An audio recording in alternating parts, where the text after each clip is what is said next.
So over the past 24 hours or so, Manchester United have been linked with a move for Ollie Watkins from Aston Villa. And as always, the first question the second we get linked to a player is why? Why do we want him? And basically, is he actually going to fit into the team? And is he what Rubem Amoriim likes in a striker?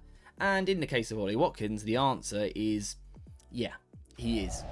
So the main reason why I think Ollie Watkins could be suited to a Rubem Amoriim system is because he can play in so many different ways. He can be a target man, he can be a channel running outlet, and he can also be used as a fox in the box. The only concern really is his age. He's 29 years old, which isn't exactly old, he's still got 3 or 4 years at the top, but the price, the age might be a little bit of a concern. But in terms of the profile, I think he is pretty much the Rubem Amoriim, ideal striker, the model striker. One of the reasons for that is because he can be used as an outlet, a player that can get you out of a sticky situation, particularly when you're trying to play through the first phase, which is so important in the modern game, right, where we see everyone high pressing.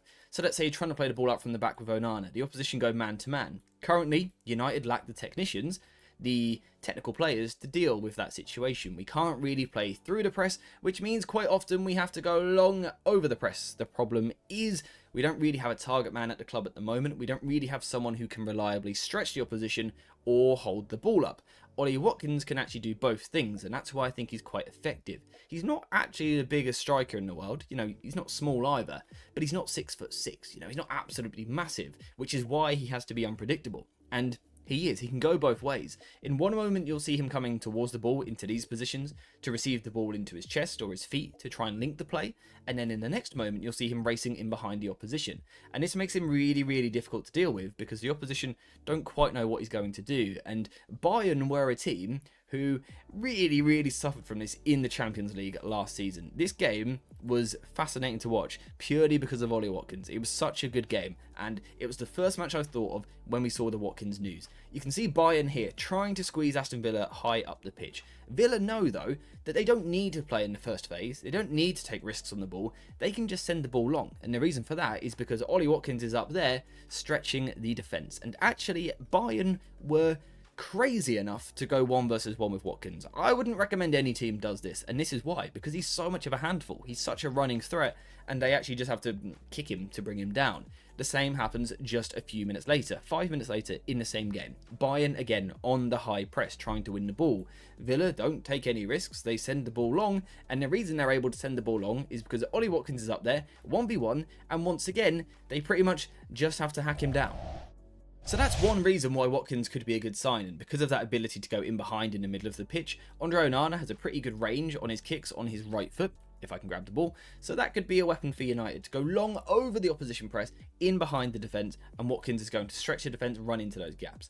The other thing that Watkins can do, though, is create space for others or play in the space himself. Of course, the runs in behind naturally draw centre-backs deeper. Can you imagine Mbeumo? I've been a little bit cheeky and put him in today, but also Cunha. Can you imagine those two attacking that space in there? It could be frightening. But also, Watkins himself can go into those spaces. He can drop a little bit deeper, and he can try and pick the ball up in these situations. Now, again, I wouldn't necessarily say he is a true backboard target man. Again, he's not 6'6", he's not that sort of player, but he's still quite effective. So I wouldn't go long to his head all day long, although he is still pretty capable in the air. I would look to use his feet more than the aerial duels though, but I think in these situations he is really quite competent. He protects the ball really well, and I think the biggest compliment I can give him is any time he plays Arsenal, they never go man-to-man with him. And that's a big compliment, because Arsenal have 2 of the best centre-backs in world football at the moment, and they love an aggressive press. Against Ollie Watkins, they never do. Villa versus Arsenal is always a fixture I look out for, because these centre-backs are normally so composed, but Watkins just has a way of just, harassing them. He makes life so difficult for them. On this occasion, it's a quick ball round the corner after coming towards the ball to find his teammate. It's a beautiful pass, first time round the corner for the player to run onto. In this situation, he dropped deeper. Again, Arsenal will not leave themselves 1v1 with Watkins. Go back and watch the last 3 or 4 times they've played Villa. Watkins will always have a couple of players near him, but that doesn't matter because he is good at keeping the ball. He's not a specialist linking player. He's not Joshua Zirkzee who's going to drop deep and be really aesthetic, really pleasing, really easy to watch, really nice on the eye. He's not that sort of player, but he's just effective. He drops deep well, he looks after the ball, he holds off the opposition, and of course, he's done that in the Premier League, which is important. He knows the physicality of the league. And I just think he's really, really underappreciated in the way that he gets the best out of others. In terms of getting the best out of others, something else that I feel that Watkins does really well is run the channel. You can see in his heat map here, he likes to drift towards the left-hand side. And actually, he has reduced this ever so slightly in his game, and we'll come back onto that shortly. But he is a relentless runner. He will chase lost balls anywhere, and this is one of the reasons why he's so annoying to play against for defenders, right? If you've got a player who will chase every ball, throw himself at every ball, jump for every ball, it's just annoying. It is just straight up annoying because you're constantly being harassed by the guy. And that is Ollie Watkins. He's relentless with the way that he works. He's an excellent athlete. His stamina is incredible. His speed is good, his acceleration and his power. But also his timing of runs. He's clever. And what I want to pick up on more than anything here is the tactical impact that could potentially have. We're talking about Matheus Cunha at Manchester United, and we're talking about the fact that he loves to pick the ball up in these situations and drive. He only has the space to drive into, though, if someone is going to drag this centre-back away. If only we were talking about, and we're linked to a striker that could spin into that channel, take the centre-back away to create the space for Cunha.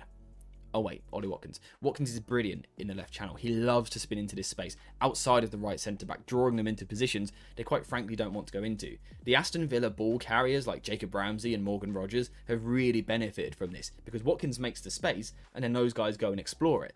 Cunha and Mbeumo, if he signs, again with that space to attack, could be so deadly. You've also got Bruno Fernandes who could arrive into that space. But the important thing is, for Watkins himself, if he does receive the ball in the channel, he's effectively, he's aggressive, he's far from a dribbling winger, but he's direct. He likes to take the opposition on. He drives at them and forces them into a decision, and is also selfless with his final action, you know, regularly assisting his teammates. Look at the past 5 seasons, plenty of assists in the Premier League. What's great about Watkins is that these are all things he's done throughout his career. This isn't something he's added late in his game. He's been doing this ever since I've watched him. I used to watch him play for Brentford. I had a friend at college who would talk about Watkins all the time. I still don't really understand why, but I would occasionally watch a match with him to see Ollie Watkins, to see what all the fuss was about. So I've watched this guy for a long time, and he is that, again, that relentless presence, but I think what he's added to his game is the goal-scoring ability, or the goal-scoring instinct and the goal-scoring desire. I think Emery has helped him there. He's always obviously had the skill set. He's always been intelligent with his movement in the box. When the ball goes wide, what he really likes to do is find himself between 2 centre-backs. He doesn't want to pick a centre-back and try and physically bully the guy. That doesn't tend to be his game. Instead, what he tends to do is drift slightly towards the near post just a little bit to sort of nearly attach himself to this defender here, and then what he'll do is just peel away from them. Just as this centre back starts looking towards the ball, Watkins will just peel off the back of them, and as that ball then comes into the box, it means that Watkins is standing between 2 defenders rather than being marked by one of them. His instincts in the box, his movement has always been really good, and he's actually really strong in the air. Again, he's not actually the tallest in the world, but because his movement is good, it allows him to get into these situations, even though this is the wrong clip. Okay, so here's the actual clip I was trying to find. You can see the ball wide on the right-hand side. Looks a bit more like a crossing situation.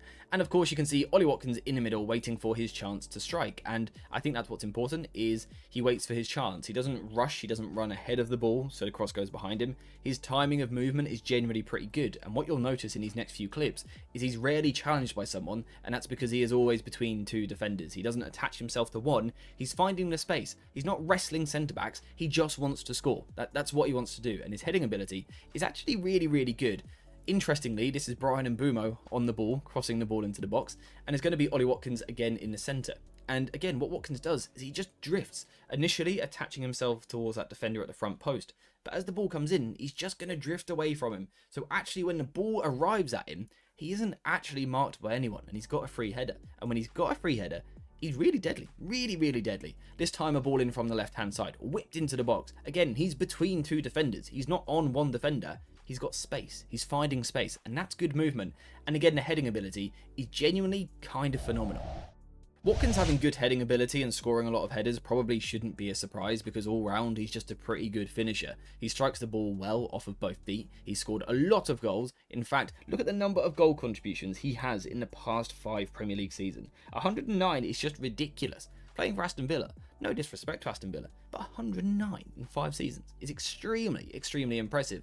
What I like about Watkins the most when it comes to his finishing is, one, that he's added the ability to shoot off both feet. I think that's important. I think he's improved his ball striking over the years, which is also crucial for any striker. But what I love is the speed of action. A lot of strikers struggle with this in the Premier League, because They want to take a touch, they want to let the ball settle, and then they want to strike it. In the Premier League, you don't tend to get that amount of time because defenders are just right there on you, right? Ollie Watkins this season has averaged 2.6 seconds before needing to get a shot off, which means that he's quickly taking these shots. By the way, if you want to check out the website to assess these numbers, check out the link in the description. It's not sponsored at all, it's just a really good website, which you should check out. But Watkins, 2.6 seconds to shoot. That means he can get snapshots off, and he can do that from any angle, which is why I think the speed is so good. The best example, obviously, is this very famous goal against Netherlands in the Euros last season, literally in the last second. And you've got Watkins in this position, showing off those traits which we've already seen, the athleticism, the desire to run in behind. But what I love here is as the ball comes in, the defender thinks he's got Watkins right where he wants him. He's got Watkins where he wants him. He can see him, he's picked him up, he's comfortable. Watkins only ever needs just half a yard of space, and he's so effective at working that space. That can be power and acceleration, sort of bursting away from a defender, or it can be a more technical detail, slowly rolling the ball away from the opposition. But the important thing is, defenders think they've got him, and then they don't. And the ball is in the back of the net from a ridiculously acute angle here. This is a really difficult position to finish from. But again, the ball striking is good. And because he can move the ball so quickly before shooting, it's why defenders struggle to pick him up so much. And that is why I like the idea of Ollie Watkins. Am I concerned about the age? Not massively. The price a little bit more so. The price does concern me a little bit. But with Watkins, you're getting a runner, you've got someone who can be a target man, really good in the air, in the box, and also an instinctive finisher. That ticks a lot of boxes, and also today we haven't even discovered the defensive side of his game, which, let me tell you, is very, very good. That's why I like Ollie Watkins. It's why Manchester United, I think, like Ollie Watkins, and it's why I think this is a deal that we should be looking at if we can get that price down. But those are just my thoughts, my opinions. It's been all about what I think today. Now I want to hear from you guys in the comments down below. What do you think of Watkins? Can we do this deal or not because of his age? And also, did you actually realise he's this good? Because I tell you, he's a very, very good striker. A very good striker that I am interested in. Let me know, though, what you think in the comments down below. But apart from that, I will see you guys in the next one.